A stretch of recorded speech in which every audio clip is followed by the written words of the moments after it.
পশ্চিমবঙ্গ একটি খুব জনপ্রিয় ঐতিহাসিক শহর হচ্ছে নবদ্বীপ ধাম।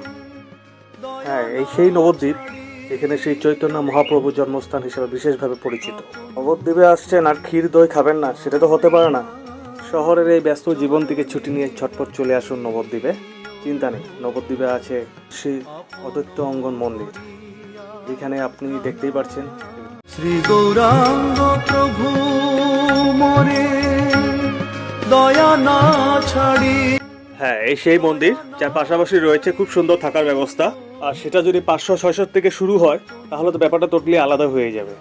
যেখানে পার্কিংয়ের সুবিধে থাকবে। এখানে রুমগুলো আপনারা স্ক্রিনে দেখতেই পাচ্ছেন। এ হচ্ছে অদ্বৈত অঙ্গন মন্দিরের রুমে থাকার ব্যবস্থা। অ্যাটাচ, নন অ্যাটাচ সব ধরনের রুম আপনারা পেয়ে যাবেন।